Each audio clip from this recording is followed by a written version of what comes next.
नमस्कार दोस्तों, आपका हमारे YouTube चैनल में स्वागत है। पशु परिचर के लिए हमने नई टेस्ट सीरीज चालू की है। 10 दिन में आप पशु परिचर की तैयारी कर सकते हैं। इसमें फर्स्ट रिवीजन द्वारा मॉडल पेपर तैयार किए गए हैं। आप मॉडल पेपर को जल्दी जल्दी 1 या 2 बार 3 बार जितनी बार हो सके फर्स्ट रिवीजन कीजिए और इसमें आप कम समय में अच्छी तैयारी कर पाएंगे। और आपने यदि अगर चैनल को सब्सक्राइब नहीं किया तो चैनल को सब्सक्राइब कर लीजिए, वीडियो को लाइक कीजिए, शेयर कीजिए। अब देखते हैं आज का हमारा अपना मॉडल पेपर। राजस्थान के निम्नलिखित जिलों को उत्तर से दक्षिण की ओर सही क्रम में व्यवस्थित करें। दोस्तों उत्तर से दक्षिण की ओर अपने को सही क्रम में व्यवस्थित करना है, यानी कि ऊपर से लेकर नीचे की तरफ। दोस्तों सबसे ऊपर देखिए, यहाँ पे गंगानगर, जालौर, जोधपुर और बीकानेर दे रखा है। तो यहाँ पे सबसे पहले पे आएगा दोस्तों यहाँ पे गंगानगर, फिर गंगानगर से ठीक नीचे दोस्तों यहाँ पे बीकानेर आएगा। ठीक है, ये दूसरे नंबर पे, फिर आएगा दोस्तों तीसरे नंबर पे जोधपुर और फिर आएगा अंतिम नंबर पे जालौर। तो यहाँ पर अपना इसमें राइट आंसर क्या हो जाएगा?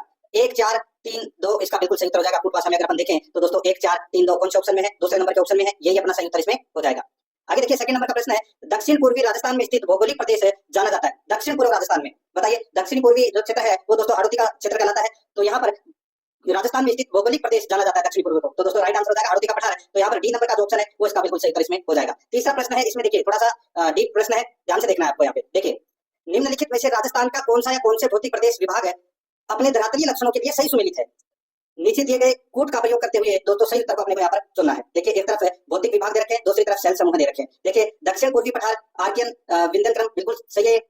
पश्चिमी बालू का मैदान राइनो क्रिटेशियस क्रम में है। अरावली है, ये अरावली दिल्ली क्रम में है, बिल्कुल सही है। चौथा देखिए, इसमें उत्तर पूर्वी मैदान दक्कन लावा विंध्यन क्रम में है, ये बिल्कुल सही है। अब दोस्तों यहाँ पे देखिए धरातलीय लक्षण अपने को बताने हैं। राजस्थान के भौतिक प्रदेशों में धरातलीय लक्षण अपने को बताना है। देखिए और कूट भाषा में अपने को उत्तर देना है। गोंडवाना लैंड का विस्तारित भाग है राजस्थान में, बिल्कुल सही है। 33 सागर का अवशेष रूप है, बिल्कुल सही है। प्राचीनतम वलित पर्वत श्रेणी है, ये भी बिल्कुल सही है। सिंधु निर्मित मैदान का भाग ये दोस्तों इसमें नहीं है। तो यहाँ पर अपना इसमें राइट आंसर क्या हो जाएगा? दोस्तों कूट भाषा में अगर अपन देखें तो 1 2 3 इसमें क्या है? सही है। तो यहाँ पर अपना इसमें राइट आंसर सी नंबर का ऑप्शन बिल्कुल सही हो जाएगा। आगे देखिए, 4 नंबर का प्रश्न है, आदिवासियों में हरे सोने के नाम से जाने जाने वाला वृक्ष है। बताइए, आदिवासियों में हरे सोने के नाम से जाने जाने वाला वृक्ष है वो कौन सा है? दोस्तों इसका राइट आंसर हो जाएगा वो है बांस, बांस का वृक्ष है। तो यहाँ पर सी नंबर का ऑप्शन बिल्कुल सही।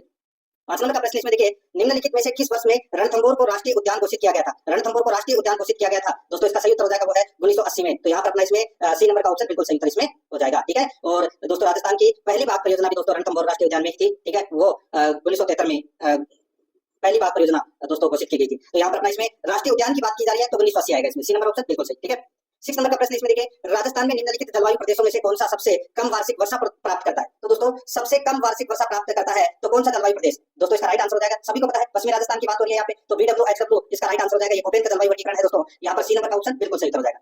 आगे देखिए दोस्तों, यहाँ पे निम्नलिखित में से कौन सा कारक राजस्थान की जलवायु को निर्धारित करने के लिए उत्तरदायी नहीं है? बताइए कौन सा कारक है राजस्थान की जलवायु को निर्धारित करने के लिए उत्तरदायी नहीं है? तो दोस्तों यहाँ पर आप देख सकते हैं तापमान है, ये निर्धारित करता है।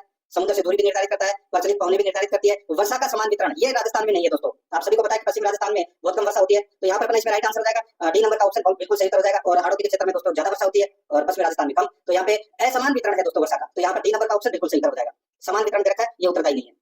8 नंबर का प्रश्न इसमें देखिए, राजस्थान में निम्नलिखित में से नदियों का कौन सा युग्म सही सुमेलित है? नदियों का कौन सा युग्म सही सुमेलित है? दोस्तों यहाँ पर देखिए, कोठारी, कोठारी है, ये लूनी की सहायक नदी है, तो दोस्तों बिल्कुल सही है। देखिए सॉरी, कोठारी है वो लूनी की सहायक नदी नहीं है। लूनी की सहायक नदी तो दोस्तों जोजड़ी, बांडी, सुकड़ी, जवाई, सरस्वती ये है। ठीक है, तो यहाँ पे ये अपना इसमें गलत दे रखा है पहला। सुकड़ी, बनास, तो दोस्तों सुकड़ी है ये किसकी सहायक नदी है? तो ये लूनी की सहायक नदी है, ये भी इसमें गलत दे रखा है। जाखम, माही, ये बिल्कुल सही दे रखा है दोस्तों। देखिए माही नदी की सहायक नदी है, आप सभी को पता है कौन कौन सी, जाखम, सोम, मोरेन, चाप, अनास, ये किसकी? माही नदी की सहायक नदियां हैं। ठीक है, और बाणगंगा, चंबल, ये भी दोस्तों अपना इसमें गलत दे रखा है। तो यहाँ पर अपना इसमें राइट आंसर क्या हो जाएगा? सी नंबर का ऑप्शन बिल्कुल सही हो जाएगा। यहाँ पे पूछा है कि कौन सा युग्म सही सुमेलित है, तो इसमें सी नंबर का सही सुमेलित है। आगे देखिए, 9 नंबर का प्रश्न है, निम्नलिखित में से सत्य युग्म का चयन करना है। सत्य युग्म का अपने को यहाँ पर क्या करना है? चयन करना है। यहाँ पर देखिए दोस्तों, बागेरी का नाका बांध, बागेरी का नाका बांध, ये दोसा मोरेन नदी गलत दे रखा है दोस्तों, ये राजसमंद में है बनास नदी पर। ठीक है, बागेरी का नाका बांध। और यहाँ पर देखिए मेजा बांध, दोस्तों ये तो सभी को पता होगा, मेजा बांध है ये भीलवाड़ा में है, कोठारी नदी पर। तो यहाँ पर बांसवाड़ा माही नदी दे रखा है, इसलिए ये भी गलत हो जाएगा। बिशलपुर बांध टोंक बनास नदी पर, दोस्तों बिल्कुल सही है। बिशलपुर जो बांध है वो टोंक में है और ये बनास नदी पर है, तो यहाँ पर ये सी नंबर का सही उत्तर हो जाएगा इसमें। मोरेल बांध, भीलवाड़ा, कोठारी नदी गलत हो जाएगा दोस्तों। मोरेल बांध कहाँ पर है? दोसा में है, मोरेल नदी पर, तो ये भी अपना इसमें गलत हो जाएगा। ठीक है, तो यहाँ पे सत्य युग्म का चयन करना था, सी नंबर का ऑप्शन बिल्कुल सही हो जाएगा।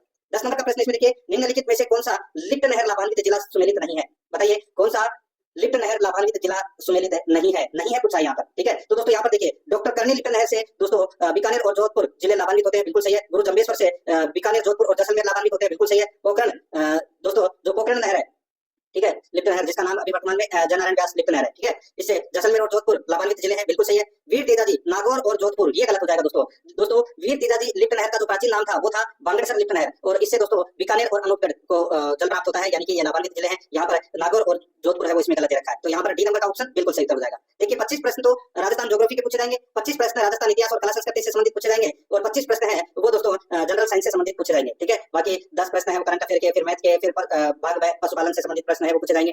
देखिए 11 नंबर का प्रश्न है, निम्नलिखित में से राजस्थान की कौन सी सिंचाई परियोजना सबसे पुरानी है? बताइए कौन सी सिंचाई परियोजना सबसे प्राचीन है या पुरानी है? तो वो है दोस्तों गंगा नहर परियोजना। यहाँ पर अपना इसमें बी नंबर का ऑप्शन राइट आंसर हो जाएगा। इसका निर्माण दोस्तों महाराजा गंगा सिंह ने करवाया था, ठीक है। नेक्स्ट आगे देखिए 12 नंबर का प्रश्न है, राजस्थान के कौन से जिलों में जनसंख्या घनत्व 100 व्यक्ति प्रति वर्ग किलोमीटर से कम पाया जाता है 2011 की जनगणना के अनुसार? बताइए 100 व्यक्ति प्रति वर्ग किलोमीटर से कम जनघनत्व है वो कौन से जिलों में पाया जाता है? तो राजस्थान के दोस्तों ऐसे 3 जिले हैं जिनमें 100 से कम प्रति व्यक्ति वर्ग किलोमीटर में यह घनत्व पाया जाता है। दोस्तों यहाँ पर देखिए नंबर 1 इसमें जैसलमेर आता है। जैसलमेर का जनघनत्व है वो दोस्तों 17 व्यक्ति प्रति वर्ग किलोमीटर में निवास करते हैं। बीकानेर के है दोस्तों, बीकानेर का जनघनत्व है वो 78 व्यक्ति प्रति वर्ग किलोमीटर में निवास करते हैं। और फिर दोस्तों बाड़मेर का आता है, बाड़मेर में 92 व्यक्ति प्रति वर्ग किलोमीटर में निवास करते हैं। तो यहाँ पर अपना इसमें जैसलमेर बीकानेर बाड़मेर इसका सही उत्तर हो जाएगा, ठीक है। यहाँ पर बी नंबर का जो ऑप्शन है वो इसका बिल्कुल सही उत्तर इसमें हो जाएगा। बाकी इसमें देखिए कोई में पाली दे रखा है, कोई में जोधपुर दे रखा है, इसलिए गलत हो जाएंगे। बी नंबर ऑप्शन बिल्कुल सही। आगे देखिए 13 नंबर का प्रश्न है, देश की कुल जनसंख्या की दृष्टि से राजस्थान का 2011 में कौन सा क्रम है? बताइए देश की कुल जनसंख्या की दृष्टि से राजस्थान का 2011 में कौन सा क्रम है? इसका सही उत्तर हो जाएगा वो है दोस्तों 8वां क्रम। यहाँ पर डी नंबर का ऑप्शन बिल्कुल सही उत्तर इसमें हो जाएगा, ठीक है। 8वां क्रम आता है राजस्थान का, सबसे ज्यादा उत्तर प्रदेश में, फिर महाराष्ट्र में, फिर बिहार में, फिर पश्चिम बंगाल में। तो ऐसे करके राजस्थान 8वें नंबर पर आता है। नेक्स्ट आगे देखिए यहाँ पे 14 नंबर का प्रश्न है, निम्न में से कौन सा राष्ट्रीय राजमार्ग राजस्थान से नहीं निकलता है? बताइए कौन सा राष्ट्रीय राजमार्ग राजस्थान से नहीं निकलता है? यहाँ पर आप देख सकते हैं दोस्तों राष्ट्रीय राजमार्ग संख्या 9, राष्ट्रीय राजमार्ग संख्या 9 ये राजस्थान से नहीं गुजरता है, ठीक है। ये दोस्तों पंजाब से गुजरता है, ये पंजाब से उत्तराखंड की तरफ। तो यहाँ पर इसमें बी नंबर का ऑप्शन राइट आंसर हो जाएगा इसमें। आगे देखिए 15 नंबर का प्रश्न है, जयपुर मेट्रो रेल सेवा की शुरुआत किस वर्ष हुई थी? तो दोस्तों ये हुई थी 2015 में 3 जून 2015 को दोस्तों जयपुर मेट्रो के प्रथम चरण की शुरुआत हुई थी, ठीक है, मानसरोवर से चांदपुर तक। तो यहाँ पर अपना इसमें राइट आंसर बी नंबर का ऑप्शन बिल्कुल सही। आगे देखिए 16 नंबर का प्रश्न है, मूंगफली के उत्पादन में राजस्थान का भारत में कौन सा स्थान है? तो दोस्तों कौन सा स्थान है? तो द्वितीय स्थान है, ठीक है। राइट आंसर इसमें 1 नंबर का ऑप्शन बिल्कुल सही उत्तर इसमें हो जाएगा, ये आपको इसमें याद रखना है, ठीक है। और दोस्तों आप सभी को पता है कि बीकानेर का एक क्षेत्र है जिसका नाम है दूनकरणसर, उसको राजस्थान का राजकोट कहते हैं, ठीक है। राजकोट का है गुजरात में, ठीक है। गुजरात में सर्वाधिक मूंगफली का उत्पादन होता है, गुजरात के बाद में राजस्थान का दूसरा स्थान है। तो यहाँ पर ए नंबर ऑप्शन बिल्कुल सही। 17 नंबर का प्रश्न है, निम्नलिखित में से कौन सी आग्नेय चट्टानें जालौर में पाई जाती है? बताइए कौन सी आग्नेय चट्टानें जालौर में पाई जाती है? तो दोस्तों इसका राइट आंसर हो जाएगा वो है इसमें देखिए कुटवा सभी अपने को उत्तर देना है। अब दोस्तों यहाँ पर आप देख सकते हैं ग्रेनाइट और रायोलाइट आग्नेय चट्टानें जालौर में पाई जाती है। ग्रेवो और बेसाल्ट ये इसमें गलत रखा है। तो यहाँ पर अपना कुटवा सभी उत्तर क्या हो जाएगा? 2 और 3 इसमें क्या है? सही है। तो यानी कि बी नंबर का ऑप्शन बिल्कुल सही उत्तर हो जाएगा। आगे देखिए 18 नंबर का प्रश्न है, ग्रामीण गैर कृषि विकास प्राधिकरण का क्या कार्य है? यानी कि रूडा का क्या कार्य है? दोस्तों यहाँ पर देखिए गैर कृषि क्षेत्र का विकास ये कार्य है दोस्तों रूडा का। तो यहाँ पर अपना इसमें राइट आंसर बी नंबर का ऑप्शन बिल्कुल सही उत्तर इसमें हो जाएगा, ठीक है। 19 नंबर का प्रश्न इसमें देखिए, मुगल बादशाह अपनी विजयों में से आदि के लिए राठौड़ों की 1 लाख तलवारों के एहसानमंद थे, यह कथन किसका था? बताइए मुगल बादशाह अपनी विजयों में से आदि के लिए राठौड़ों की 1 लाख तलवारों के एहसानमंद थे, ये कथन कहा था। तो दोस्तों ये कथन कहा था किसने? तो ये कर्नल टॉड ने कहा था, कर्नल जेम्स टॉड ने। यहाँ पर ए नंबर का ऑप्शन बिल्कुल सही उत्तर हो जाएगा। नेक्स्ट आगे देखिए यहाँ पे 20 नंबर का प्रश्न है, निम्नलिखित में से किस सभ्यता में आवास एवं बस्तियां बनाने में ईंटों का प्रयोग नहीं होता था? बताइए कौन सी सभ्यता में आवास एवं बस्तियां बनाने में ईंटों का प्रयोग नहीं होता था? तो दोस्तों इसका राइट आंसर हो जाएगा इसमें कौन सा? बताइए। तो दोस्तों वो है गणेश्वर सभ्यता में। राइट आंसर हो जाएगा यहाँ पे डी नंबर का ऑप्शन बिल्कुल सही उत्तर इसमें हो जाएगा। आगे देखिए 21 नंबर का प्रश्न है, बीकानेर राज्य तथा मुगलों के बीच प्रथम संधि पर हस्ताक्षर करने वाले शासक थे। बीकानेर राज्य और मुगलों के बीच प्रथम संधि पर हस्ताक्षर करने वाले जो शासक थे वो थे दोस्तों कल्याणमल। यहाँ पर अपना इसमें राइट आंसर क्या हो जाएगा? बी नंबर का ऑप्शन बिल्कुल सही हो जाएगा, राव कल्याणमल, ठीक है, याद रखना।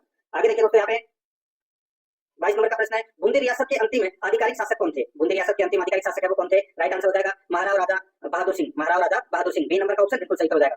23 नंबर का प्रश्न है, 1818 ईस्वी में कंपनी की ओर से राजपूत राज्यों से संधि करने वाला अधिकारी कौन था? बताइए 1818 में काफी राजपूत राज्यों ने दोस्तों अंग्रेजों से संधि कर दी थी, ठीक है, ईस्ट इंडिया कंपनी से। तो यहाँ पर दोस्तों जो संधि करने वाला जो अधिकारी था, अंग्रेज अधिकारी, वो कौन था? वो था दोस्तों चार्ल्स मेडकॉफ। यहाँ पर डी नंबर का ऑप्शन बिल्कुल सही हो जाएगा, चार्ल्स मेडकॉफ। 24 नंबर का प्रश्न इसमें देखिए, नानक भील व देवलाल गुर्जर का संबंध निम्नलिखित में से किससे था? नानक भील व देवलाल गुर्जर का संबंध निम्नलिखित में से किससे था? तो दोस्तों वो था बूंदी किसान आंदोलन से। तो यहाँ पर अपने इसमें राइट आंसर बी नंबर का ऑप्शन बिल्कुल सही इसमें हो जाएगा। यहाँ पे अपने को इसमें याद रखना है, ठीक है।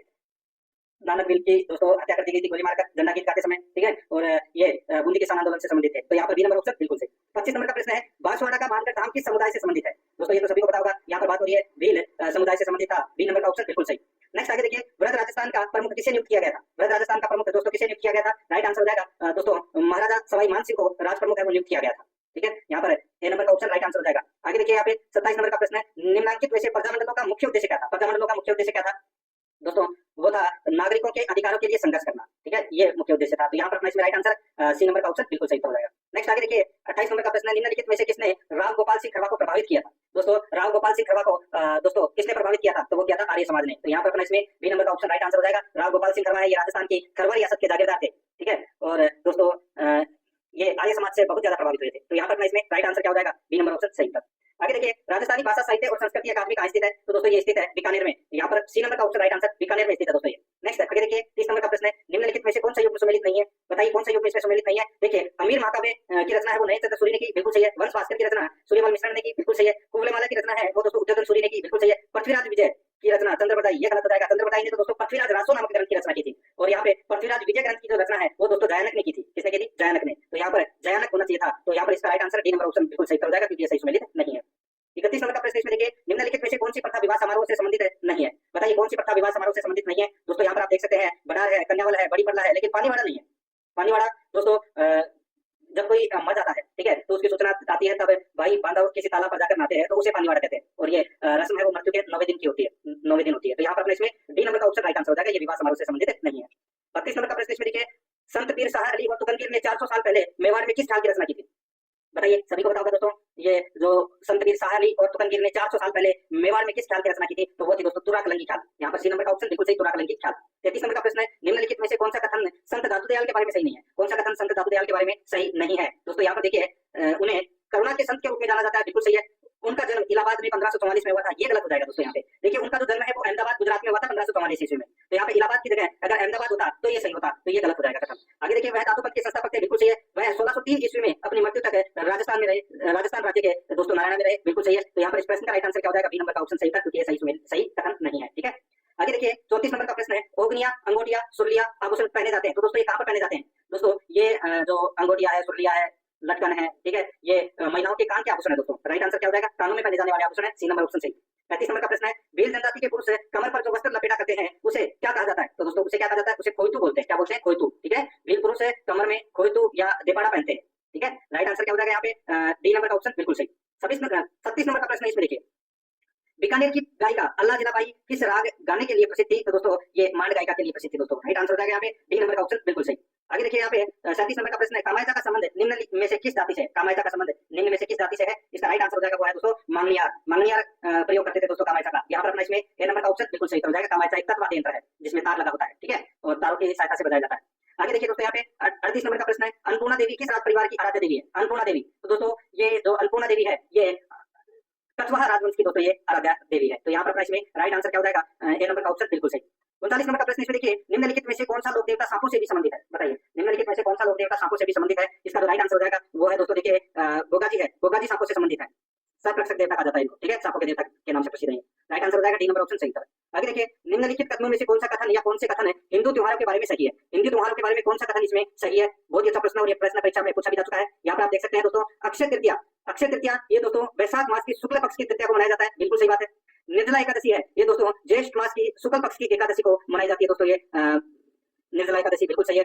पूर्व भाषा में अपने को उत्तर देना है, ठीक है। यहाँ पर देखिए अक्षय तृतीया चैत्र मास, ये गलत हो जाएगा, इसमें चैत्र मास में आती है। निर्जला एकादशी आषाढ़ मास, ये भी गलत हो जाएगा। तो यहाँ पर एक और दो कथन क्या है इसमें सही है, तो यहाँ पर इसका राइट आंसर क्या हो जाएगा? ए नंबर ऑप्शन बिल्कुल सही, ठीक है। आगे देखिए 41 नंबर का प्रश्न है, निम्नलिखित में से कौन से मेले और उनके मनाने के महीने का सही जोड़ा नहीं है, वो बताना है। कौन सा जोड़ा सही सम्मिलित नहीं है? देखिए दोस्तों यहाँ पे खाटू श्याम जी का मेला फाल्गुन माह में मनाया जाता है, बिल्कुल सही बात है। पुष्कर मेला है ये कार्तिक माह में मनाया जाता है, बिल्कुल सही है। बाबा रामदेव जी का मेला श्रावण मास, ये गलत हो जाएगा दोस्तों। बाबा रामदेव जी का जो मेला है ये भाद्रपद मास में मनाया जाता है, ठीक है। तो यहाँ पर इसमें राइट आंसर क्या हो जाएगा? सी नंबर का ऑप्शन बिल्कुल सही उत्तर इसमें हो जाएगा। बाबा रामदेव जी का मेला है ये भाद्रपद शुक्ल द्वितीया से 11 तक ये बनता है, श्रावण मास में नहीं बनता, तो ये गलत हो जाएगा, ठीक है। सी नंबर ऑप्शन सही। 42 नंबर का प्रश्न इसमें देखिए, टेराकोटा से मन्नत मूर्तियां या देवताओं की मूर्तियां बनाने की मोलेला कला में मिट्टी को मजबूत करने और उसे कड़ा बनाने के लिए निम्न में से कौन सी सामग्री मिलाई जाती है? बताइए मिट्टी को टाइट करने के लिए दोस्तों उसमें क्या मिलाया जाता है? तो उसमें चावल की भूसी और गधे का गोबर है वो दोस्तों मिलाया जाता है। तो यहाँ पर इसमें राइट आंसर क्या हो जाएगा? बी नंबर का ऑप्शन बिल्कुल सही इसमें हो जाएगा, याद रखना, ठीक है। अच्छा प्रश्न है ये। आगे देखिए 43 नंबर का प्रश्न है, इसमें देखिए कथन ए और कारण आर दिया गया है। अब दोस्तों यहाँ पर देखिए राजस्थानी चित्र शैलियों की विषय वस्तु मुख्यतः धार्मिक है, तो दोस्तों बिल्कुल सही बात है, मुख्यतः धार्मिक है। आगे देखिए राजस्थान का समाज धार्मिकता की भावना से ओतप्रोत है दोस्तों, ओतप्रोत है, बिल्कुल सही बात है दोस्तों। इसमें दोनों के दोनों कथन है वो इसमें सही है, और यानी कि ए और आर दोनों सही है, किंतु आर ए की ठीक व्याख्या करता है, ठीक है, बिल्कुल सही है। तो यहाँ पर सी नंबर का ऑप्शन बिल्कुल सही हो जाएगा। नेक्स्ट आगे देखिए घूंघट, गुगड़ी, बांद्रा, इमली क्या है दोस्तों? बताइए, ये तो सभी को पता होगा दोस्तों, काफी बार परीक्षा में पूछा भी जा चुका है ये। तो दोस्तों ये तारागढ़ अजमेर की प्राचीर की विशाल भुजों के नाम है दोस्तों, ये घूंघट, गुगड़ी, बांद्रा, इमली। तो यहाँ पर अपना ए नंबर का ऑप्शन बिल्कुल सही इसमें हो जाएगा। आगे देखिए 45 नंबर का प्रश्न है, उदयपुर सिटी पैलेस से उदयपुर सिटी पैलेस के राजस्थान के स्थापत्य अजूबों यानी कि मार्बल में से एक है जो के तट पर शांतिपूर्वक स्थित है। बताइए उदयपुर सिटी पैलेस दोस्तों, सीधा सा मैं बोलूं उदयपुर सिटी पैलेस है वो कहां पर स्थित है? तो दोस्तों ये पिछोला झील के किनारे स्थित है। राइट आंसर हो जाएगा वो है पिछोला झील के, बी नंबर का ऑप्शन बिल्कुल सही। नेक्स्ट आगे देखिए, सूची फर्स्ट को सूची सेकंड से सुमेलित करना है। सूची फर्स्ट में पर्यटक स्थल है और सूची सेकंड में स्थिति दे रखी है। 84 खंभों की छतरी दोस्तों कहां पर है? 84 खंभों की छतरी दोस्तों बूंदी में है। ठीक है, दौलत बाग कहां है? तो ये सभी को पता होगा दोस्तों, ये अजमेर में है। लालगढ़ कहां है? तो दोस्तों लालगढ़ बीकानेर में है। जगमंदिर कहां है? तो जगमंदिर उदयपुर में है। तो यहाँ पर इस प्रश्न का जो राइट आंसर हो जाएगा वो है 4-3-1-2 4-3-1-2 अपना इसमें राइट आंसर हो जाएगा, यानी कि बी नंबर का ऑप्शन बिल्कुल सही। आगे देखिए, जालीबाग बावड़ी और मामादेव का कुंड निम्नलिखित में से किस दुर्ग में स्थित है? बताइए जालीबाग बावड़ी और मामादेव का कुंड निम्नलिखित में से किस दुर्ग में स्थित है? दोस्तों इसका जो राइट आंसर हो जाएगा कौन से दुर्ग में है ये? दोस्तों ये कुंभलगढ़ दुर्ग में है। यहाँ पर अपना सी नंबर का ऑप्शन राइट आंसर हो जाएगा कुंभलगढ़ दुर्ग में।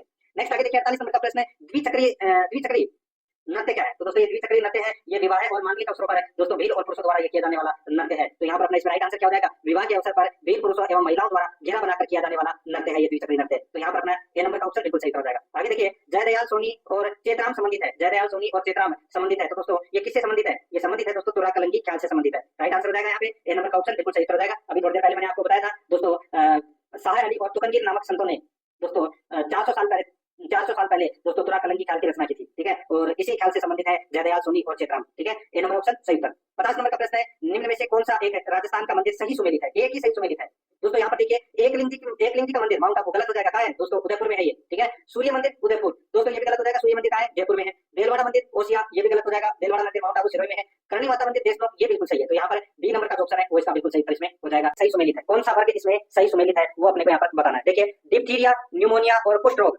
ठीक है, यहाँ पे लिंग सहजन ये गलत हो जाएगा दोस्तों। डिप्थीरिया, न्यूमोनिया और कुष्ठ रोग है ये जीवाणुजन्य रोग है, तो ये अपना पहला गलत हो जाएगा। दूसरा देखिए पोलियो, जापानी बी, मस्तिष्क शोध ये विषाणुजन्य ये इसमें गलत हो जाएगा दोस्तों। विषाणुजन्य ये गलत हो जाएगा यहाँ पे। ठीक है, तो यहाँ पर मैं आपको बताऊं कि ये जो पोलियो, ठीक है, जापानी बी, मस्तिष्क शोध तो ये विषाणुजन्य नहीं है दोस्तों। ये देखिए यहाँ पे कुछ है जो विषाणुजन्य है, जैसे कि दोस्तों ये देखिए प्लेग है वो यहाँ पर आएगा दोस्तों। ठीक है, मस्तिष्क शोध के आगे यहाँ पे पोलियो, जापानी बी और मस्तिष्क शोध ये तीनों तो विषाणुजन्य है, लेकिन यहाँ पे जो प्लेग दे रखा है ये विषाणुजनित नहीं है।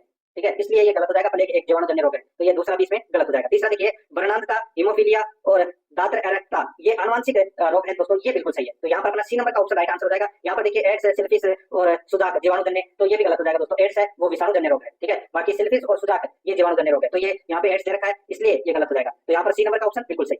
आगे देखिए निम्न में से कौन सा एक भौतिक परिवर्तन का गुण नहीं है? बताइए कौन सा एक भौतिक परिवर्तन का गुण नहीं है? यहाँ पर आप देख सकते हैं दोस्तों, देखिए भौतिक परिवर्तन का कारण हटाने पर पुनः प्रारंभिक पदार्थ प्राप्त होता है, ये गुण नहीं है दोस्तों। ठीक है, बाकी दोस्तों आप सभी को पता है कि पदार्थ के केवल भौतिक गुणों या अवस्था, रंग, गंध, ताप, घनत्व आदि में परिवर्तन होता है। भौतिक गुणों में बिल्कुल सही है। यह परिवर्तन स्थायी होता है, बिल्कुल सही है। ठीक है, और इसमें नए पदार्थ का निर्माण नहीं होता, ये भी बिल्कुल सही है। तो यहाँ पर बी नंबर का ऑप्शन राइट आंसर हो जाएगा। आगे देखिए यहाँ पे ओरल सबम्यूकस ट्राइकोसिस बीमारी का कारण है।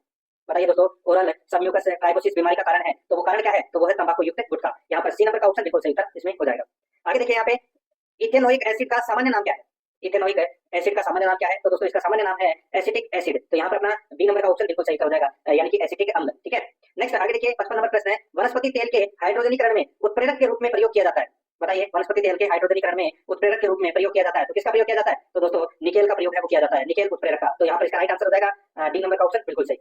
56 नंबर प्रश्न इसमें देखिए, किस प्रकार के दर्पण हमेशा वस्तु की एक ऐसी छवि निर्मित करता है जो आभासी, सीधी और समान आकार में होती है? बताइए किस प्रकार के दर्पण हमेशा वस्तु की एक ऐसी छवि निर्मित करता है जो आभासी, सीधी और समान आकार में होती है? दोस्तों इसका राइट आंसर हो जाएगा वो है समतल दर्पण। तो यहाँ पर इसका राइट आंसर डी नंबर का ऑप्शन बिल्कुल सही हो जाएगा। नेक्स्ट आगे देखिए, जब लोहे को नम हवा में रखा जाता है तो हाइड्रेटेड आयरन ऑक्साइड यानी कि Fe2 और O3 की एक लाल भूरे रंग की परत है इसकी सतह पर जमा हो जाती है, इस लाल भूरे रंग की परत को कहते हैं। तो इस लाल भूरे रंग की परत को क्या कहते हैं? तो दोस्तों उसको बोलते हैं जंग बोलते हैं। जंग लगती है ना, तो वो नमी की वजह से लगती है। तो यहाँ पर अपना इसमें सी नंबर का ऑप्शन राइट आंसर हो जाएगा। आगे देखिए यहाँ पे निम्नलिखित में से कौन सी धातु उच्च तापमान पर भी ऑक्सीजन के साथ प्रतिक्रिया नहीं करती है? बताइए निम्नलिखित में से कौन सी धातु उच्च तापमान पर भी ऑक्सीजन के साथ प्रतिक्रिया नहीं करती है? तो वो धातु है दोस्तों चांदी।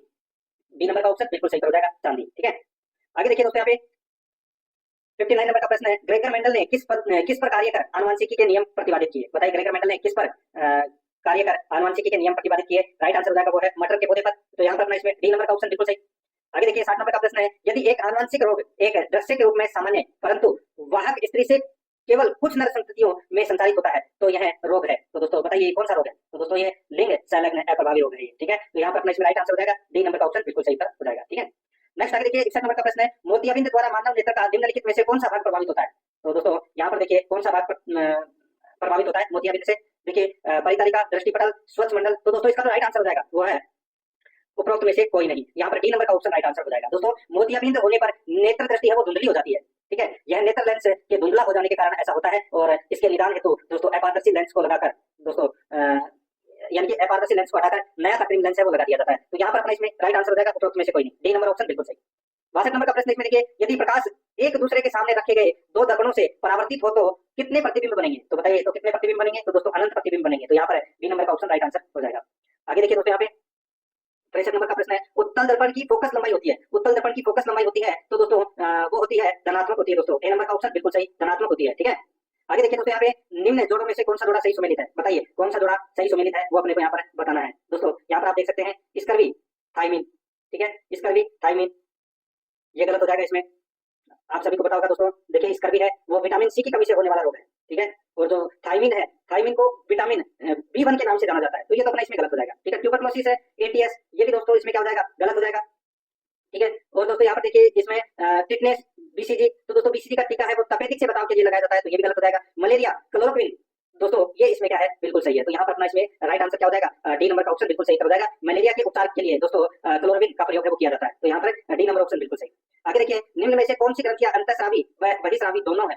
तो दोस्तों हमारे शरीर में कुछ ऐसी ग्रंथियां पाई जाती है जो अंतःस्रावी भी है और बहिःस्रावी भी है, दोनों प्रकार का व्यवहार करती है, उन्हें मिश्रित ग्रंथि के नाम से अपन जानते हैं। दोस्तों देखिए अंडाशय, वृषण और अग्नाशय ये तीनों ही है अंतःस्रावी और बहिःस्रावी दोनों, तो इसका राइट आंसर हो जाएगा उपरोक्त सभी, डी नंबर ऑप्शन बिल्कुल सही। आगे देखिए मस्तिष्क का कौन सा भाग सांस लेने को नियंत्रित करता है? बताइए दोस्तों वो है मेडुला, तो यहाँ पर इसमें सी नंबर का ऑप्शन राइट आंसर हो जाएगा मेडुला। नेक्स्ट है आगे देखिए यहाँ पे 67 नंबर का प्रश्न है, उस वैज्ञानिक का नाम बताइए जिसने यह खोज की थी कि मलेरिया प्लाज्मोडियम नामक परजीवी से होता है। बताइए उस वैज्ञानिक का नाम बताइए जिसने यह खोज की थी कि मलेरिया प्लाज्मोडियम नामक परजीवी से होता है, तो इसका राइट आंसर हो जाएगा वो है सर रोनाल्ड रोस, सी नंबर का जो ऑप्शन है वो इसका बिल्कुल सही उत्तर इसमें हो जाएगा। नेक्स्ट आगे देखिए यहाँ पे 68 नंबर का प्रश्न है, सुमेलित करना है, ठीक है। दोस्तों देखिए वायु द्वारा दोस्तों टीबी, ठीक है, वायु द्वारा टीबी रोग होता है, ठीक है। पानी द्वारा दोस्तों कोलेरा यानी कि हैजा होता है पानी के द्वारा, और संपर्क से दोस्तों सिफिलिस रोग होता है, और घाव द्वारा दोस्तों टेटनस, ठीक है। तो यहाँ पर अपना इसमें राइट आंसर क्या हो जाएगा? दोस्तों बी सी डी ए अपना इसमें राइट आंसर हो जाएगा, यानी कि बी नंबर का ऑप्शन बिल्कुल सही। आगे देखिए निम्नलिखित में से कौन सा भौतिक परिवर्तन में नहीं होता? भौतिक परिवर्तन में क्या नहीं होता? ये तो पता होगा दोस्तों आपको। भौतिक परिवर्तन में देखिए नए पदार्थों का बनना, ये भौतिक परिवर्तन में नहीं होता, ये रासायनिक परिवर्तन में होता है, तो यहाँ पर सी नंबर का ऑप्शन राइट आंसर हो जाएगा। आगे देखिए मेंडल ने मटर के अलावा एक और पादप पर कार्य किया, वह पादप था, तो दोस्तों मटर के अलावा किस पर कार्य किया था मेंडल ने? दोस्तों इसका राइट आंसर हो जाएगा वो है हिरेसियम पादप, ठीक है। तो यहाँ पर अपना सी नंबर का ऑप्शन राइट आंसर हो जाएगा, ठीक है। तो इसका सामान्य नाम है हिरेसियम का, वो है होकवीड, तो यहाँ पर इसका right answer C number option बहुत ही अच्छा प्रश्न था। आगे देखिए अपशिष्ट जलाना ठोस अपशिष्ट प्रबंधन का स्वीकार्य अभ्यास नहीं है, क्योंकि अपशिष्ट जलाना ठोस अपशिष्ट प्रबंधन का स्वीकार्य अभ्यास नहीं है क्योंकि इससे कई पर्यावरणीय समस्याएं पैदा होती है, तो यहाँ पर अपना इसमें राइट आंसर क्या हो जाएगा? वो है सी नंबर का ऑप्शन बिल्कुल सही पर इसमें हो जाएगा। आगे देखिए यहाँ पे निम्नलिखित में से कौन सी विधि शहरों में एकत्रित कचरे को फेंकने के लिए सबसे सरल और सबसे आम विधि है? बताइए कौन सी विधि शहरों में एकत्रित कचरे को फेंकने के लिए सबसे सरल और सबसे आम विधि है? तो वो है दोस्तों इसमें लैंडफिल विधि, तो यहाँ पर अपना सी नंबर का ऑप्शन राइट आंसर हो जाएगा लैंडफिल। आगे देखिए यहाँ पे 73 नंबर का प्रश्न है, निम्न में से कौन सा जोड़ा सुमेलित है? कौन सा जोड़ा सुमेलित है वो अपने को यहाँ पर बताना है। दोस्तों देखिए टाइफाइड, ठीक है। तो दोस्तों यहाँ पे देखिए साल्मोनेला टाइफी, ये दोस्तों इसमें बिल्कुल सही है, एक ही सही है, तो यहाँ पर 1 नंबर का ऑप्शन राइट आंसर हो जाएगा इसमें, ठीक है। आगे देखिए जब एक मादा एनाफिलिस मच्छर एक व्यक्ति को काटता है तो संक्रमण करने वाले स्पोरोजाइटस बनते हैं। बताइए कहाँ बनते हैं? जब एक मादा एनाफिलिस मच्छर एक व्यक्ति को काटता है तो संक्रमण करने वाले स्पोरोजाइटस बनते हैं, ये बनते हैं दोस्तों मच्छर की आंत में, तो यहाँ पर अपना डी नंबर का ऑप्शन राइट आंसर हो जाएगा मच्छर की आंत में। नेक्स्ट आगे देखिए यहाँ पे लेड नाइट्रेट को उच्च ताप पर गर्म करते समय निकलने वाली लाल भूरे रंग की गैस का नाम बताइए। लेड नाइट्रेट को उच्च ताप पर गर्म करते समय निकलने वाली लाल भूरे रंग की गैस का नाम है वो क्या है? तो वो है दोस्तों नाइट्रोजन डाइऑक्साइड, यहाँ पर बी नंबर का ऑप्शन बिल्कुल सही इसमें हो जाएगा। नेक्स्ट है अब दोस्तों यहाँ पे देखिए कुछ प्रश्न अपन करंट अफेयर से संबंधित पढ़ लेते हैं। देखिए प्रधानमंत्री जनजातीय उन्नत ग्राम अभियान योजना के लिए कितने करोड़ रुपए आवंटित किए गए हैं? बताइए बहुत ही अच्छा प्रश्न है दोस्तों। प्रधानमंत्री जनजातीय उन्नत ग्राम अभियान योजना के लिए दोस्तों कुल 79,156 करोड़ रुपए है वो आवंटित किए गए हैं, यहाँ पर डी नंबर का ऑप्शन बिल्कुल सही इसमें हो जाएगा। आगे देखिए यहाँ पे राजस्थान सरकार की अनुप्रति कोचिंग योजना अनुसूचित जाति और अनुसूचित जनजाति के लोगों को वित्तीय सहायता प्रदान करती है, तो ये अनुप्रति कोचिंग योजना किससे संबंधित है? सभी को पता होगा दोस्तों, ये तो भर्तियों की परीक्षाओं की तैयारी के लिए है, यहाँ पर सी नंबर का ऑप्शन राइट आंसर। नेक्स्ट आगे देखिए तीसरे वर्ल्ड फूड इंडिया 2024 का आयोजन कहाँ किया जा रहा है? तीसरे वर्ल्ड फूड इंडिया 2024 का आयोजन कहाँ किया जा रहा है? तो दोस्तों बताइए। तो यहाँ पर इसका जो राइट आंसर हो जाएगा वो है दोस्तों नई दिल्ली में। तो यहाँ पर सी नंबर का ऑप्शन सही उत्तर। नेक्स्ट आगे देखिए, रेमन मैग्सेसे अवार्ड 2024 से रूरल डॉक्टर्स मूवमेंट को सम्मानित किया गया, यह किस देश से संबंधित है? रेमन मैग्सेसे अवार्ड 2024 से रूरल डॉक्टर्स मूवमेंट को सम्मानित किया गया, यह किस देश से संबंधित है? तो दोस्तों कौन से देश से संबंधित है? तो ये थाईलैंड से संबंधित है। यहाँ पर डी नंबर का जो ऑप्शन है वो इसका बिल्कुल सही उत्तर इसमें हो जाएगा, थाईलैंड से संबंधित। 80 नंबर का प्रश्न इसमें देखिए, पैरा ओलंपिक या ओलंपिक में ट्रैक एंड फील्ड इवेंट में 2 पदक जीतने वाली पहली भारतीय महिला एथलीट कौन है? बताइए, वो कैसा प्रश्न है? पैरा ओलंपिक या ओलंपिक में ट्रैक एंड फील्ड इवेंट में 2 पदक जीतने वाली पहली भारतीय महिला एथलीट है, उसका नाम है दोस्तों प्रीति पाल। तो यहाँ पर डी नंबर का ऑप्शन बिल्कुल सही, प्रीति पाल। आगे देखिए, वित्त मंत्रालय ने हाल ही में कितनी कंपनियों को नवरत्न का दर्जा दिया है? तो दोस्तों देखिए, जो 4 कंपनियां हैं उनको नवरत्न का दर्जा है वो दिया गया है। तो यहाँ पर अपना इसमें राइट आंसर क्या हो जाएगा? बी नंबर का ऑप्शन बिल्कुल सही। नेक्स्ट आगे देखिए, यहाँ पे सर्वोच्च न्यायालय के किस स्थापना वर्षगांठ पर नए ध्वज और प्रतीक चिन्ह का अनावरण किया गया? बताइए दोस्तों, सर्वोच्च न्यायालय के किस स्थापना वर्षगांठ पर नए ध्वज और प्रतीक चिन्ह का अनावरण किया गया? इसका राइट आंसर हो जाएगा वो है दोस्तों 75वें। यहाँ पर सी नंबर का ऑप्शन बिल्कुल सही हो जाएगा, 75वें। नेक्स्ट इसमें देखिए, हाल ही में शिपिंग मंत्रालय ने किसे अपना ब्रांड एम्बेसडर नियुक्त किया है? तो दोस्तों शिपिंग मंत्रालय ने किसे अपना ब्रांड एम्बेसडर नियुक्त किया है? सही उत्तर हो जाएगा वो है दोस्तों मनु भाकर को। ठीक है, मनु भाकर कौन है? तो दोस्तों ये निशानेबाजी खेल से संबंधित है। राइट आंसर हो जाएगा यहाँ पे सी नंबर का ऑप्शन बिल्कुल सही। नेक्स्ट आगे देखिए, भारत ने पेरिस पैरा ओलंपिक 2024 खेलों में कुल कितने मेडल जीते? बताइए, पेरिस पैरा ओलंपिक खेलों में दोस्तों कुल कितने पदक जीते भारत ने? राइट आंसर हो जाएगा दोस्तों वो है कुल 29 पदक जीते। तो यहाँ पर अपना सी नंबर का ऑप्शन राइट आंसर इसमें हो जाएगा, ये आपको इसमें याद रखना है। ठीक है, 29 पदक, जिसमें 7 स्वर्ण, 9 रजत और 13 कांस्य पदक जीते हैं। ठीक है, आगे देखिए, U20 विश्व कुश्ती चैंपियनशिप में किस भारतीय महिला रेसलर ने स्वर्ण पदक जीता? तो दोस्तों राइट आंसर हो जाएगा वो है ज्योति बेरवाल। तो यहाँ पर अपना डी नंबर का जो ऑप्शन है वो इसका बिल्कुल सही हो जाएगा, ज्योति बेरवाल। ठीक है, अब दोस्तों यहाँ पे अपने जो मैथ से संबंधित प्रश्न है वो पढ़ते हैं कुछ। देखिए, 2 संख्याएं 2:3 के अनुपात में है, यदि पहली से 50 घटाया जाए और दूसरे में 50 जोड़ा जाए तो अनुपात 1:4 है वो हो जाता है। मूल संख्याओं का योग ज्ञात करना है। मूल संख्याओं का योग है वो अपने को यहाँ पर क्या करना है? ज्ञात करना है दोस्तों। जैसे कि मैं यहाँ पे बताऊं कि अपना इसमें 250 है। ठीक है, ऑप्शन उठा लिया मैंने 250। तो 250 है, तो यहाँ पे देखिए शुरू में ही पहली लाइन पढ़िए, 2 संख्याओं का अनुपात 2:3 है, यानी कि अनुपातों का योग कितना हो गया? 5। तो 250 में 5 का भाग दिया तो कितना है? 50। तो यहाँ पे 2 अनुपात दे रखा है, तो 50 को 2 से मल्टीप्लाई करेंगे तो कितना हो जाएगा? 100। इसका 100 हो जाएगा और इसका हो जाएगा दोस्तों 150। अब यहाँ पर देखिए, यदि पहली संख्या में से 50 घटाया जाए तो 100 देखिए 100 है। ठीक है, पहले के अंदर तो 100 में से अगर अपन ने 50 घटा दिए तो कितने बचे? दोस्तों 50 बचे। और दूसरे में 50 जोड़ा जाए, दूसरा कितना है? 150 है। तो 150 में अगर अपन 50 जोड़ेंगे तो कितने हो जाएंगे? 200। ठीक है, अब इनका अनुपात निकालें तो दोस्तों देखिए, ये 50 से 1 बार गया, ये 50 से 4 बार गया। ठीक है, तो यहाँ पे 1:4 आ रहा है, नहीं आ रहा? तो बिल्कुल आ रहा है। तो ये दोस्तों मूल संख्याओं का योग कितना होगा? 250 होगा। तो यहाँ पर बी नंबर का ऑप्शन राइट आंसर हो जाएगा। आप ऑप्शन उठा के आसानी से कर सकते हैं ये चीजें। आगे देखिए, यहाँ पे एक परीक्षा में गणित में 66% और अंग्रेजी में 70% अभ्यर्थी उत्तीर्ण हुए। ठीक है, यदि 20% अभ्यर्थी दोनों विषयों में अनुत्तीर्ण हुए और 350 अभ्यर्थी दोनों विषयों में उत्तीर्ण हुए तो कितने अभ्यर्थी परीक्षा में बैठे थे? तो कितने अभ्यर्थी परीक्षा में बैठे थे? दोस्तों यहाँ पर देखिए, दोनों विषयों में उत्तीर्ण अभ्यर्थी अपने को क्या करना है? तो दोस्तों सीधा सा 100 में से 20 घटा लीजिए। ठीक है, तो भाई 80% अभ्यर्थी को क्या हुए? उत्तीर्ण हुए। ठीक है, अब दोस्तों यहाँ पे देखिए, कुल उत्तीर्ण अभ्यर्थी वो अपने को यहाँ पर बताना है। तो यहाँ पर देखिए, गणित में कितने हुए? 66%, अंग्रेजी में कितने हुए? 70%। ठीक है, तो 66 और 70 माइनस आपको देखिए 80% अभ्यर्थी उत्तीर्ण हुए, तो यहाँ पे 66 है प्लस 70 है माइनस 80। तो दोस्तों कितने हो गए? तो दोस्तों इनको आप घटाओगे तो यहाँ पे कितने आ जाएंगे? 56। ठीक है, कितने आ जाएंगे? 56। यानी कि अब अपने को कुल अभ्यर्थियों की संख्या निकालनी है। तो दोस्तों कैसे करेंगे? तो यहाँ पे 350, भाई 300 अभ्यर्थी तो उत्तीर्ण हुए ना, 350 इंटू 100/56। ठीक है, बस इनको आप काटोगे तो दोस्तों राइट आंसर आ जाएगा 625। तो यहाँ पे इसका राइट आंसर डी नंबर का ऑप्शन बिल्कुल सही हो जाएगा। आगे देखिए, 80 नंबर का प्रश्न है, किसी संख्या के 15% को जब दूसरी संख्या के 30% में जोड़ा जाता है तो यह दोनों संख्याओं के योग का 24% प्रदान करता है। बड़ी संख्या छोटी संख्या की तुलना में 4 अधिक है, संख्याएं क्या है? तो दोस्तों देखिए 4 अधिक है, तो यहाँ पर देखिए सब में 4 का गैप है। 8 और 4 12, सॉरी 12, 12 और 4 16, 10 और 4 14 और 6 और 4 10। तो दोस्तों अब दोस्तों यहाँ पर आप देख सकते हैं कि जैसे कि अपन ने पहली संख्या मान ली, यहाँ पे 8 मान ली। ठीक है, तो दोस्तों यहाँ पर आप देखिए, किसी संख्या के 15% को जब दूसरी संख्या के 30% में जोड़ा जाता है तो दोनों संख्याओं का योग का 24% प्रदान करता है। तो यहाँ पे दोस्तों छोटी संख्या की तुलना में 4 अधिक है। तो यहाँ पर दोस्तों संख्याएं होंगी दोस्तों, देखिए पहली संख्या इसमें 8 हो जाएगी और दूसरी इसमें दोस्तों 12 हो जाएगी। तो यहाँ पर ए नंबर ऑप्शन बिल्कुल सही। आगे देखिए, यदि एक वस्तु का विक्रय मूल्य, जब एक वस्तु का विक्रय मूल्य 638 रुपए है, ठीक है 638 रुपए है और लाभ 45% है, तो लाभ कितना है? दोस्तों सीधा सा है भाई, क्या करना है? सीधा सा है 638 का दोस्तों आप क्या करोगे? आप 45% निकाल दीजिए इसका। सॉरी इसमें देखिए, एक वस्तु का विक्रय मूल्य 638 रुपए है, तो अपने को क्रम मूल्य ज्ञात करना है।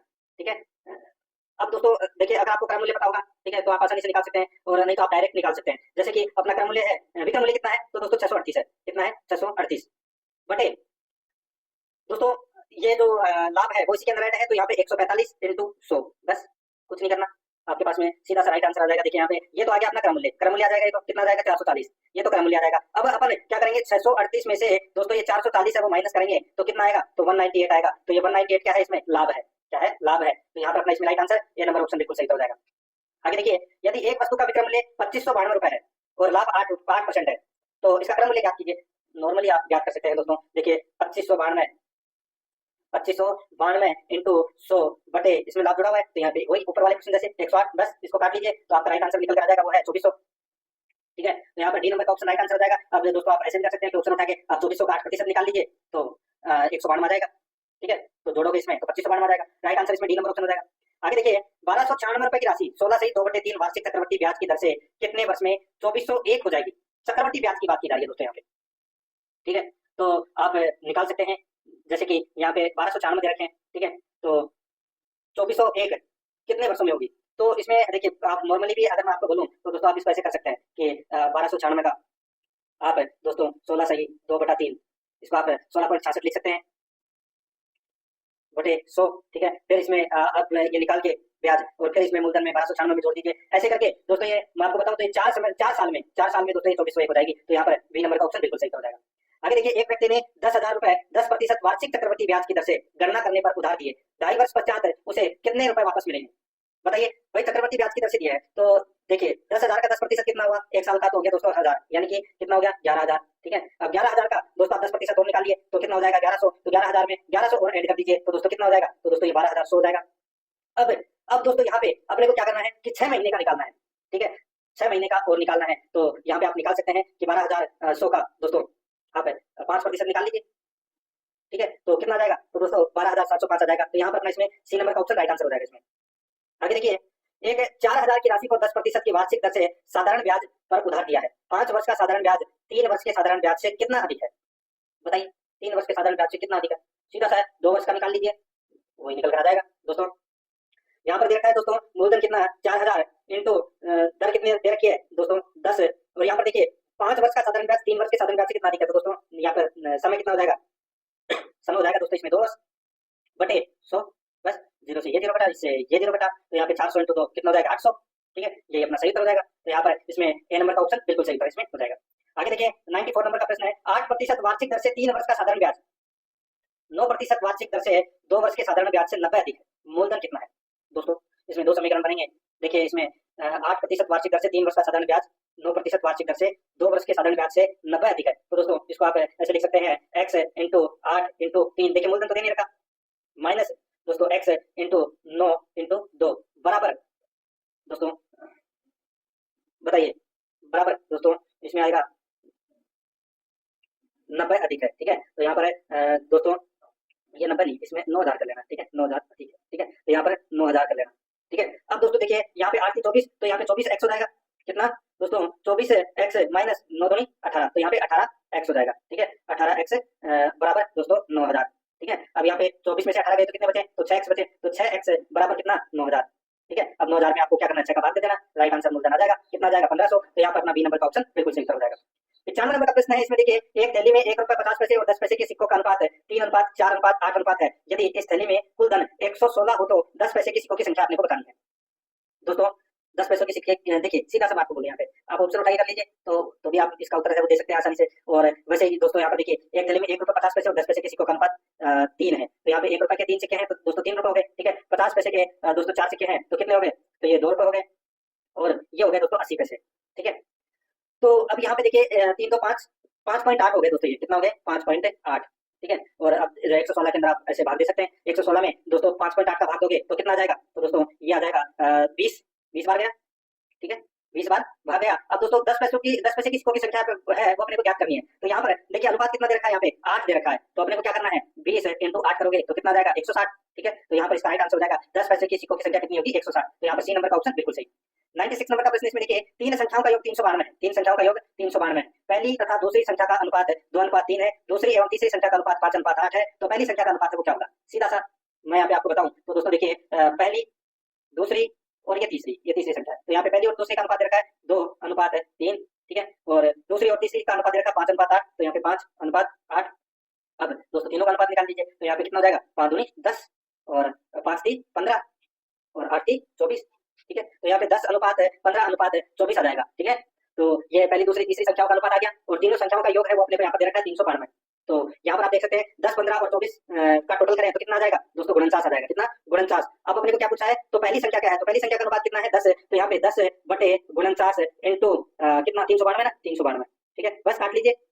तो दोस्तों ये 392 से गया कितनी बार, 49 में, सॉरी 392 में आप 49 का भाग दीजिए, ठीक है। तो ये गया दोस्तों 8 बार, ठीक है, कितनी बार गया, 8 बार। 10 × 8 कितने हो जाएंगे, 80। तो यहाँ पर अपना बी नंबर का ऑप्शन राइट आंसर हो जाएगा। आगे देखिए 20 व्यक्तियों की औसत आय 4000 है, तो सीधा सा है 20 × 4000 कर लीजिए, तो कितना हो जाएगा, तो दोस्तों 80,000, ये 80,000 हो गए, प्लस दूसरे 25 व्यक्तियों की औसत आय 2500 है, तो 25 × 2500 करोगे तो कितना आ जाएगा, तो दोस्तों ये आ जाएगा 62,500, ठीक है, इतना हो गया। अब यहाँ पे 20 और 25 व्यक्ति, टोटल कितने व्यक्ति हो गए, तो दोस्तों 45 हो गए, ठीक है। अब इन दोनों का टोटल करोगे तो दोस्तों 80 और 60 कितने होते हैं, तो दोस्तों 140, यानी कि 1,42,500, ठीक है। 1,42,500 में आप दोस्तों 45 का भाग दीजिए, आपका सीधा सा राइट आंसर निकल कर आ जाएगा 3,166.66। तो यहाँ पर ए नंबर का उत्तर बिल्कुल सही उत्तर हो जाएगा। पूरे समूह की औसत है वो ज्ञात कर लीजिए अपने को, ठीक है।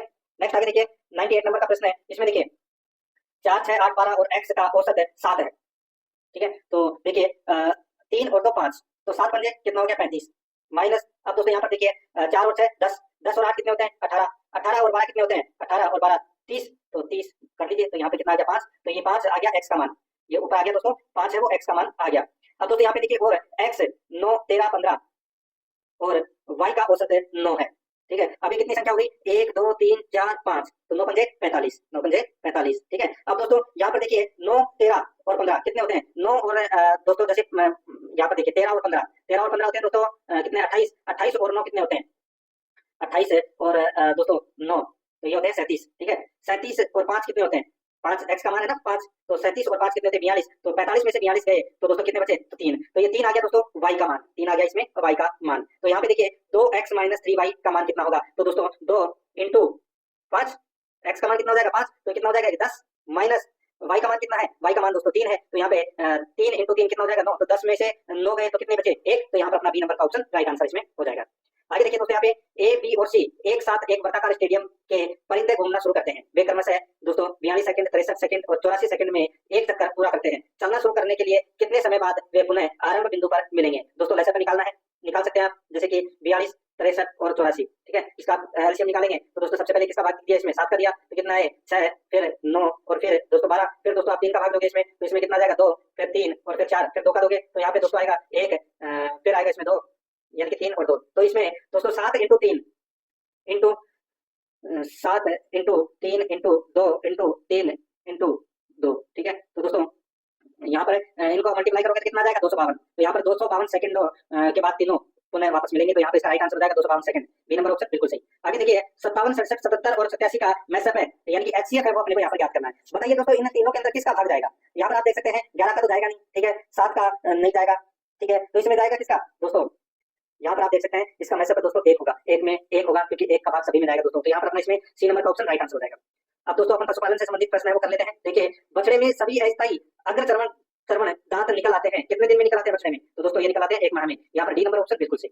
आगे देखिए सामान्य दूध का जो पीएच होता है, सामान्य दूध का जो पीएच होता है वो कितना होता है, तो दोस्तों ये होता है दोस्तों 7 से कम ही होता है, तो यहाँ पर ए नंबर का ऑप्शन राइट आंसर हो जाएगा। दूध की प्रकृति अम्लीय होने के कारण दोस्तों इसका जो पीएच है वो 6.5 से 6.7 के बीच में होता है, ठीक है, तो यहाँ पर ए नंबर ऑप्शन सही था। आगे देखिए भेड़ के शरीर का औसत तापमान होता है, भेड़ के शरीर का औसत तापमान कितना होता है, तो वो होता है दोस्तों 39 डिग्री सेल्सियस, 39 डिग्री सेल्सियस या 102 डिग्री फारेनहाइट, तो यहाँ पर अपना इसमें right answer A number option हो जाएगा। आगे देखिए 104 नंबर का प्रश्न है, निम्नलिखित में से कौन लेयर्स यानी कि अंडे देने वाली मुर्गियों की विशेषता नहीं है। बताइए कौन सी अंडे देने वाली मुर्गियों की विशेषता नहीं है, तो यहाँ पर देखिए मादा जिनमें अंडे उत्पादन की दर कुछ होती है, बिल्कुल है, ये इसकी विशेषता है। इनमें कभी भी टीका नहीं लगाया जाता, तो ये गलत हो जाएगा दोस्तों, इनमें भी टीका है वो लगाया जाता है हमेशा, ठीक है। पक्षियों को ताजे संतुलित आहार दिए जाते हैं, बिल्कुल है। सबसे अच्छी लेयर्स व्हाइट लेगोहर्न नस्ल की होती है, बिल्कुल सही है, तो यहाँ पर बी नंबर का ऑप्शन राइट आंसर हो जाएगा। ये टीका नहीं लगाया जाता, ये कथन गलत है, इसमें लगाया जाता है। आगे देखिए आमाशय ग्रंथियों की पेप्सिन स्रावी कोशिकाएं हैं, तो वो कौन सी है, तो वो है दोस्तों मुख्य कोशिकाएं, यहाँ पर सी नंबर का ऑप्शन राइट आंसर हो जाएगा। नेक्स्ट आगे देखिए 8 सप्ताह की उम्र से मुर्गी का उत्पादन अवस्था तक पालना कहा जाता है, तो दोस्तों उसको क्या कहा जाता है, उसको कहते हैं दोस्तों ग्रोवर मैनेजमेंट कहते हैं, ठीक है, यानी कि ग्रोवरिंग इसका राइट आंसर हो जाएगा इसमें, ए नंबर ऑप्शन बिल्कुल सही। आगे देखिए निम्न में से कौन पशु उत्पाद में आता है, कौन पशु उत्पाद में आता है? तो यहाँ पर देखिए मखनिया दूध है, मखनिया दूध है, ये पशु उत्पाद में आता है। तो यहाँ पर सी नंबर का ऑप्शन राइट आंसर हो जाएगा। 108 नंबर का प्रश्न इसमें देखिए कृत्रिम प्रजनन विधि की हानियां है, कृत्रिम प्रजनन विधि की हानियां है, तो वो कौन सी है? दोस्तों यहाँ पर आप देख सकते हैं प्रशिक्षण की आवश्यकता, कृत्रिम यौनिक खर्चीली होती है, पशु को गर्भित करने में समय लगता है, तो इसका राइट आंसर हो जाएगा उपरोक्त सभी। डी नंबर का ऑप्शन बिल्कुल सही। 109 नंबर का प्रश्न इसमें देखिए बारबरी बकरी का मूल उत्पत्ति स्थान है, बारबरी बकरी का मूल उत्पत्ति स्थान है, तो वो कौन सा है? दोस्तों वो है इसमें पूर्वी अफ्रीका, पूर्वी अफ्रीका, सी नंबर ऑप्शन सही। आगे देखिए कोलेस्ट्रम में क्या भरपूर मात्रा में होता है? कोलेस्ट्रम में दोस्तों क्या होता है भरपूर मात्रा में? तो विटामिन ए होता है दोस्तों, राइट आंसर इसमें ए नंबर ऑप्शन हो जाएगा। नेक्स्ट आगे देखिए यहाँ पे प्रतिदन ऐसा पदार्थ है जो, प्रतिदन ऐसा पदार्थ है जो प्रतिरक्षा तंत्र को परिवर्तित करता है, यहाँ पर सी नंबर का ऑप्शन राइट आंसर इसमें हो जाएगा। आगे देखिए मांस एक अच्छा स्रोत है, मांस एक अच्छा स्रोत है, तो दोस्तों ये प्रोटीन का, लोहे का, विटामिन बी कॉम्प्लेक्स का, तो दोस्तों इन सभी का एक अच्छा स्रोत है मांस, तो यहाँ पर इसका राइट आंसर हो जाएगा उपरोक्त सभी, डी नंबर ऑप्शन बिल्कुल सही। आगे देखिए मुर्गी घर की बिछावन को कहते हैं, मुर्गी घर की बिछावन को कहते हैं, तो दोस्तों उसको बोलते हैं लीटर, यहाँ पर ए नंबर का जो ऑप्शन है वो इसका बिल्कुल सही हो जाएगा, लीटर बोलते हैं उसे, ठीक है। आगे देखिए यहाँ पे 114 नंबर का प्रश्न है कच्चे दूध में बैक्टीरिया की अधिक संख्या का प्रमुख कारण है, कच्चे दूध में बैक्टीरिया की अधिक संख्या का प्रमुख कारण है, तो दोस्तों वो क्या है? तो दोस्तों इसका राइट आंसर हो जाएगा वो है खराब स्वच्छता, बी नंबर ऑप्शन बिल्कुल सही हो जाएगा। 115 नंबर का प्रश्न इसमें देखिए आमाशय की किस परत में जठर ग्रंथियां स्थित होती है, आमाशय की किस परत में जठर ग्रंथियां स्थित होती है? इसका राइट आंसर हो जाएगा वो है म्यूकोसा, म्यूकोसा में, ठीक है, म्यूकोसा परत में, तो यहाँ पर बी नंबर ऑप्शन सही। आगे देखिए भारत में कौन सा वन्यजीव अभ्यारण्य भारतीय जंगली गधे की आबादी के लिए पहचाना जाता है? बताइए कौन सा वन्यजीव अभ्यारण्य भारतीय जंगली गधे की आबादी के लिए पहचाना जाता है? इसका जो राइट आंसर हो जाएगा वो है दोस्तों इसमें वेलावदर राय उद्यान, वेलावदर राय उद्यान, ये भारतीय जंगली गधे की आबादी के लिए पहचाना जाता है। कहां पर है ये स्थित? तो ये गुजरात में है, यहाँ पर बी नंबर ऑप्शन बिल्कुल सही। आगे देखिए 117 नंबर का प्रश्न है कौन सा सुमेलित नहीं है, कौन सा इसमें सुमेलित नहीं है, तो वो अपने को बताना है। देखिए स्कर्वी के कारण विटामिन सी की अधिकता, तो दोस्तों ये गलत हो जाएगा, आप सभी को पता है विटामिन सी की कमी से स्कर्वी रोग होता है, तो यहाँ पर डी नंबर का ऑप्शन राइट आंसर हो जाएगा, बाकी इसमें सारे सही है। आगे देखिए भेड़ में प्रसव की क्रिया को क्या कहते हैं? तो दोस्तों भेड़ में प्रसव की क्रिया को उसको लेम्बिंग बोलते हैं, क्या बोलते हैं? लेम्बिंग, तो यहाँ पर इसमें बी नंबर का ऑप्शन बिल्कुल सही हो जाएगा, लेम्बिंग। गाय की प्रसव क्रिया को कोविंग बोलते हैं, भैंस की प्रसव क्रिया को भी दोस्तों कोविंग बोलते हैं, बकरी की प्रसव क्रिया को किडिंग बोलते हैं, और भेड़ की प्रसव क्रिया को लेम्बिंग बोलते हैं, ठीक है। यहाँ पर अपना इसमें right answer B number option सही। आगे देखिए खीस पिलाना किसके लिए आवश्यक है? दोस्तों खीस पिलाना किसके लिए आवश्यक है? राइट आंसर हो जाएगा वो है रोग प्रतिरोधकता के लिए आवश्यक है दोस्तों, ये सी नंबर का ऑप्शन राइट आंसर हो जाएगा, ठीक है। आगे देखिए यहाँ पे कराकुल भेड़ का उत्पत्ति स्थान है, कराकुल भेड़ का उत्पत्ति स्थान है, तो वो कौन सा है? तो वो है दोस्तों मध्य एशिया, यहाँ पर ए नंबर का ऑप्शन बिल्कुल सही हो जाएगा। नेक्स्ट आगे देखिए घुमंतु चरवाहे किसे कहते हैं? घुमंतु चरवाहे किसे कहते हैं? तो दोस्तों जो एक स्थान पर स्थायी रूप से रहते हैं, जो एक स्थान पर स्थायी रूप से रहते हैं, ये दोस्तों इसमें सॉरी एक स्थान पर नहीं रहती है, ठीक है, घुमंतु यानी कि घूमते रहते हैं, जो मवेशियों के चारे की तलाश में एक स्थान से दूसरे स्थान तक घूमते रहते हैं, वो होते हैं दोस्तों घुमंतु चरवाहे, ठीक है। राइट आंसर इसमें दोस्तों बी नंबर का ऑप्शन हो जाएगा इसमें। आगे देखिए यहाँ पे बंद आवास प्रणाली में डेयरी फार्म पर खलिहाने बनाए जाते हैं, बताइए बंद आवास प्रणाली में डेयरी फार्म पर कहाँ खलिहान बनाए जाते हैं? इसका जो राइट आंसर हो जाएगा वो है बच्चा ब्याने का कमरा, आइसोलेशन रूम, सांड के लिए शेड, तो यहाँ पर इसका राइट आंसर हो जाएगा उपरोक्त सभी, डी नंबर ऑप्शन बिल्कुल सही। आगे देखिए भारत का सर्वप्रथम राष्ट्रीय उद्यान कौन सा है? भारत का सर्वप्रथम राष्ट्रीय उद्यान कौन सा है? तो इसका राइट आंसर हो जाएगा वो है कार्बेट राष्ट्रीय उद्यान, तो यहाँ पर डी नंबर का ऑप्शन राइट आंसर हो जाएगा जिम कार्बेट राष्ट्रीय उद्यान, कहाँ पर है? उत्तराखंड में, ठीक है, डी नंबर ऑप्शन बिल्कुल सही। आगे देखिए कोलोस्ट्रम में सामान्य दूध की तुलना में किस पोषक तत्व का प्रतिशत अधिक होता है? कोलोस्ट्रम में सामान्य दूध की तुलना में किस पोषक तत्व का प्रतिशत अधिक होता है? तो इसका राइट आंसर हो जाएगा वो है प्रोटीन, खनिज, विटामिन ए, यहाँ पर बी नंबर का ऑप्शन बिल्कुल सही हो जाएगा। 125 नंबर का प्रश्न इसमें देखिए मासाई चरवाहा समुदाय का संबंध किस क्षेत्र से है? मासाई चरवाहा समुदाय का संबंध किस क्षेत्र से है? तो इसका राइट आंसर हो जाएगा वो है पूर्वी अफ्रीका से, यहाँ पर बी नंबर का ऑप्शन बिल्कुल सही, पूर्वी अफ्रीका से। आगे देखिए चरागाहों के घटने से चरवाहों को कौन सी समस्या का सामना करना पड़ा? चरागाहों यानी कि चरागाहों के घटने से चरवाहों को कौन सी समस्या का सामना करना पड़ा? तो दोस्तों वो है जानवरों के लिए चारा कम हो गया, तो यहाँ पर सी नंबर का ऑप्शन बिल्कुल सही हो जाएगा।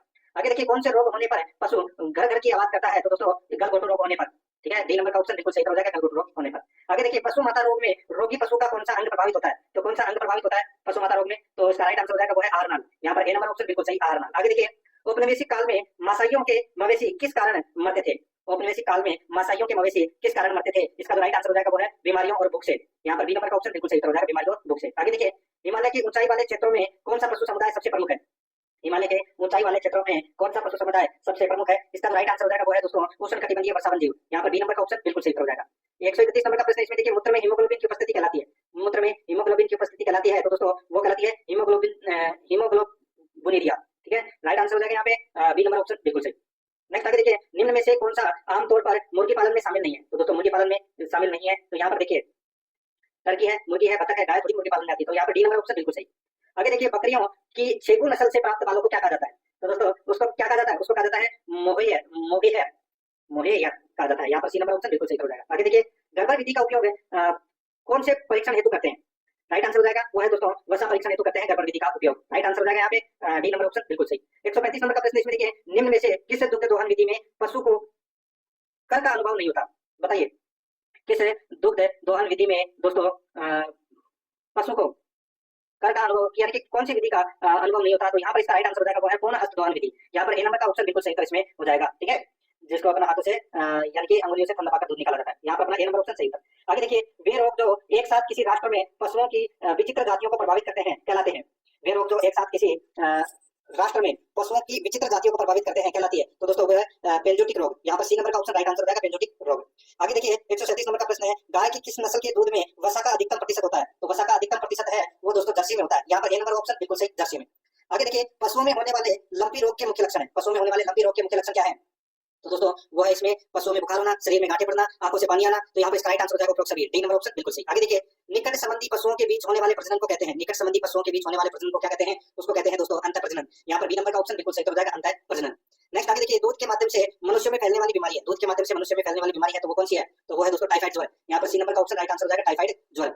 आगे देखिए, एक बीमारी एक रोगी पशु से दूसरे स्वस्थ पशु में फैल गई है, वह क्या है? तो दोस्तों वह क्या है? तो वो दोस्तों सहसंघिक रोग। तो यहाँ पर अपना बी नंबर का ऑप्शन बिल्कुल सही। आगे देखिए, पशु अपशिष्ट का उपयोग करते हैं। पशु अपशिष्ट का उपयोग करते हैं तो दोस्तों खाद के रूप में, ऊर्जा के रूप में, पशु चारे के रूप में। तो यहाँ पर इसका राइट आंसर हो जाएगा उपरोक्त सभी के लिए, डी नंबर ऑप्शन बिल्कुल सही। आगे देखिए, दूध का पीएच होता है, पीएच मान होता है दोस्तों, दूध का पीएच मान है वो 6.5 से 6.7 के बीच होता है। तो यहाँ पर अपना इसमें राइट आंसर हो जाएगा बी नंबर का ऑप्शन बिल्कुल सही, 6.6 दे रखा है यहाँ पे। ठीक है, आगे देखिए, नर पशुओं की अंडग्रंथियों को नष्ट कर जनन शक्तियां समाप्त कर देना कहलाता है। तो वो क्या कहलाता है? तो दोस्तों वो बधियाकरण कहलाता है। यहाँ पर बी नंबर ऑप्शन बिल्कुल सही, बधियाकरण। आगे देखिए, थारपारकर गाय की प्रजाति है, थारपारकर गाय की प्रजाति है तो दोस्तों वो है दुकाजी नस्ल। तो यहाँ पर सी नंबर का ऑप्शन राइट आंसर हो जाएगा दुकाजी नस्ल। ठीक है, आगे देखिए दोस्तों, यहाँ पे सर्वोत्तम गलीचा नस्ल की भेड़ मानी जाती है, सर्वोत्तम गलीचा नस्ल की भेड़ मानी जाती है तो वो मानी जाती है दोस्तों चोकला। राइट आंसर हो जाएगा यहाँ पे ए नंबर ऑप्शन बिल्कुल सही हो जाएगा। दोस्तों भारत में 44 भेड़ की नस्लें हैं। ठीक है, तो यहाँ पर अपना इसमें right answer A number option सही। आगे देखिए, पिता से अनुपस्थित होता है, पिता से अनुपस्थित होता है तो दोस्तों राइट आंसर हो जाएगा घोड़ों में पिता से नहीं होता है।